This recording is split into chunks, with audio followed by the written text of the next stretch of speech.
नमस्कार, मी शीतल कळसकर. डायबिटीजवर चर्चा या टॉक शो मध्ये एक विशेष सिरीज घेऊन आली आहे, ज्यामध्ये आपण बोलणार आहोत डायबिटीज आणि त्याच्या मॅनेजमेंट बद्दल. यावर विशेष प्रकाश टाकण्यासाठी आपल्या सोबत आहेत डॉक्टर प्रतीक्षा पाटील मॅम. मुंबईहून आहेत, डायबिटोलॉजिस्ट आहेत. नमस्कार मॅम, स्वागत आहे तुमचं आमच्या शो मध्ये. सर्वप्रथम खूप खूप धन्यवाद आमच्या सोबत कनेक्ट होण्यासाठी. Thank you Sheetal for the lovely introduction. Me doctor Pratiksha Patil, diabetologist, Sakinaka Andheri प्रथम स्पेशालिटी क्लिनिक येथे प्रॅक्टिस करते आणि LNT चॅरिटेबल ट्रस्टला पण जाते. खूप छान मॅम, माझा पहिला प्रश्न तुमच्यासाठी आहे. डायबिटीज म्हटलं की सगळ्यात जास्त जर कुठल्या गोष्टीला पेशंट घाबरत असेल तर ते आहे मेडिसिन, आणि त्याहीपेक्षा जर कशाला जास्त घाबरत असेल तर ते आहे इन्सुलिन. मग मला हे विचारायचं आहे की इन्सुलिनचे काही दुष्परिणाम आहेत का? पेशंट्सनी इन्सुलिनला घाबरलं पाहिजे की ते महत्त्वाचं आहे? तो खूप खूप जेन्युइन आणि छान प्रश्न विचारला. एकतर जेव्हा पेशंट ओपीडीत येतात तर अशा बहुतांश वेळा होतं ते ना दुसरीकडे, म्हणजे जसं आपण विंडो शॉपिंग करतो तसे एका डॉक्टरपासून दुसऱ्या डॉक्टरकडे जात येतात. का तर त्यांना इन्सुलिन घ्यायचं नसतं. एका डॉक्टरने इन्सुलिन ॲडवाईज केलेलं असतं आणि त्यांना ते घ्यायचं नसतं. तर बहुतांश वेळा ती भीती का, कारण का इंजेक्शन, म्हणजे अशी एक कल्पना होती की इन्सुलिन ही शेवटची स्टेज आहे डायबिटीजसाठी. इन्सुलिन मला घ्यायला लागलं म्हणजे माझा आता डायबिटीज हा शेवटच्या टप्प्यावर आलेला आहे आणि आता तो बरा होऊ शकत नाही. तर हे चुकीचं आहे.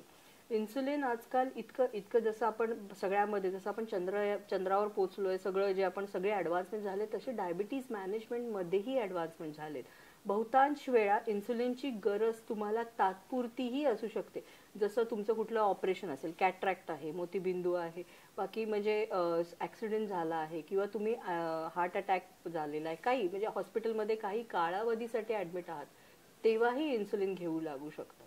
परत जरी तुम्हाला गोळ्या तुमच्या काम, कारण की कालांतराने जसे डायबिटीजचं वय वाढत जातं, डायबिटीजची वर्ष वाढत जातात, तसं इन्सुलिनची गरज ही पडू शकते, बीटा सेल फेलियर जे आपण म्हणतो त्याच्यामुळे. तर उलट अशा पण स्टडीज आहेत की इन्सुलिन सुरुवातीला जर दिलं तर पुढे जाऊन, म्हणजे अर्ली इन्सुलिनायझेशन जर आधीच दिलं तर पुढे जाऊन आपल्याला कॉम्प्लिकेशन रेट कमी होईल, म्हणून इन्सुलिन देतात.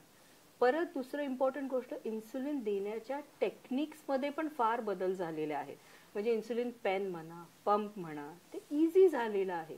जे घाबरतो आपण, मेन इन्सुलिनचा एकच हे आहे ड्रॉबॅक की हायपोग्लायसिमिया होण्याचे चान्सेस असू शकतात, म्हणजे शुगर तुमची लो होऊ शकते. जर ते पेशंटला जर आम्ही समजवलं ओपीडीमध्ये व्यवस्थित हायपोग्लायसिमिया काय आहे, कसा होऊ शकतो, तर तेही टाळता येतं. परत इन्सुलिनमध्ये पण मेन असे इन्सुलिन्स आहे जे लॉंग ॲक्टिंग आहे, जे दिवसातून फक्त एकदाच घ्यावे लागतात. तर सर्वात प्रथम इन्सुलिन म्हटल्यावर भीती ही सगळ्या लोकांनी हळूहळू आपण त्याचं जागृती करून बंद करायला हवं. म्हणजे इन्सुलिन गरजेचंच असतं कधी कधी. It's a natural treatment basically. खरंय, पेशंटला बरं करण्यासाठी जे काही नवीन ॲडव्हान्स ट्रीटमेंट आणल्या जातात त्या पेशंटने एक्सेप्ट करणं महत्त्वाचं आहे. शेवटी माझा दुसरा प्रश्न मॅम असा आहे की सध्या सोसायटीमध्ये एका गोष्टीची खूप चर्चा सुरू आहे की डायबिटीज बरा होऊ शकतो, माझा डायबिटीज बरा झालाय, रिव्हर्स झालेला आहे. सो डायबिटीज हा रिव्हर्स होऊ शकतो का? नाही, आता आपण ह्याला पहिल्या वर्ड पासूनच सुरू करूया, रिव्हर्सल आणि रेमिशन. तर मी रिव्हर्सल कधीच म्हणणार. रिव्हर्सल म्हणजे काय, पूर्णतः तुमचा आजार बरा झालाय. ते काय ताप खोकला नाही आहे की अँटीबायोटिक्स घेतले 5 दिवसाचे आणि बरा झाला.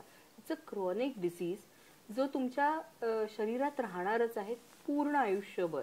जसं आपलं ब्लड प्रेशर असतं, कोलेस्ट्रॉलचा इश्यू असतो, पण रेमिशनमध्ये जाऊ शकतो. रेमिशन म्हणजे काय, सुप्त अवस्थेत जाऊ शकतो डायबिटीज, जर तुम्ही योग्य ते ट्रीटमेंट, म्हणजे योग्य ते डाएट चेंज केला, योग्य त्या अशा भरपूर चालू झाल्या लंडनपासून स्टडीज, त्याच्यानंतर मग बाकीच्या देशांनी केल्या, भारतातही झाल्या. तर ते मेनली काय केलं त्यांनी, एस्पेशली ज्यांना ओबिसिटी लठ्ठपणा होता, त्यांनी 10 ते 15 किलोचा वेट लॉस करून दाखवला. Either with low calorie diet, very low calorie diet, म्हणजे फक्त सूप किंवा 800 कॅलरीज पर डे जेवण खाऊन. आणि अशा पेशंटचं मग शुगर आपोआप, त्यांचं वजन कमी झालं, शुगर, बीपी, ब्लड प्रेशर सगळं कमी झालं. आणि पण हा कालावधी, हा रेमिशनमध्ये जाणं किती दिवस राहील, किती काळासाठी राहील, हे प्रत्येक पेशंटच्या भरपूर गोष्टींवर डिपेंड राहतं. तर रेमिशन मी म्हणेन थोडक्यात की हो, पॉसिबल आहे, जर तुम्ही व्यवस्थित, पहिलं तर सगळ्यात महत्त्वाचं मोटिवेशन. कारण काय त्याला परत तुमचं डायबिटीजचा कालावधी कमीचा आहे की नाही, दुसरी गोष्ट. तिसरी गोष्ट तुमचं HbA1c, जर HbA1c खूप जास्त नसेल, कंट्रोलमध्ये असेल डायबिटीज, तर तिसरी गोष्ट तुम्हाला तो आहार फॉलो करणं खूप अत्यंत गरज. आणि महत्वाची गोष्ट तुमचा डायबिटीज कुठल्या टाईपचा आहे. रेमिशन आपल्याला टाईप 2 डायबिटीजमध्ये मिळवणं ते पण कमी 6 वर्षाच्या आतल्या डायबिटीजमध्ये जर असेल तर जास्त सोपं असतं. टाईप 1 डायबेटिक पेशंट्सनी शक्यतो रेमिशन म्हणजे नाहीच होते, कारण की त्यांचा जो पॅथोफिजिओलॉजी आहे टाईप 1चा डायबिटीज, तर त्यांनी हा विचार टाळावा असं.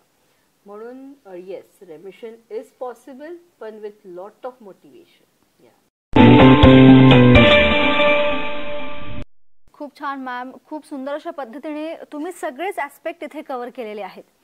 आणि मॅमने जसं सांगितलं की रेमिशन पॉसिबल आहे, but conditions are applied. So खूप साऱ्या कंडिशन्स आहेत आणि त्यामध्ये दोनच अशा महत्त्वाच्या कंडिशन, एक म्हणजे व्यायाम आणि आहार.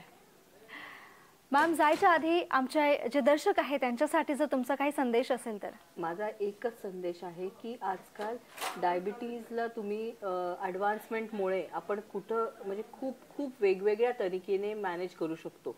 डायबिटीजमध्ये फक्त गोळ्या घ्या, आहार करा, व्यायाम करा असं नसून बाकीच्याही म्हणजे तुमचा गोल फक्त शुगर कमी ठेवून कसं, पण तुमचे एंड ऑर्गन डॅमेज म्हणजे किडनी, लिव्हर, हार्टला कसं प्रोटेक्ट करता येईल with having means enjoying your life as well. असं करून तुम्ही साखर कंट्रोलमध्ये ठेवा, तुमचं लाईफ स्वस्त आणि मस्त राहील.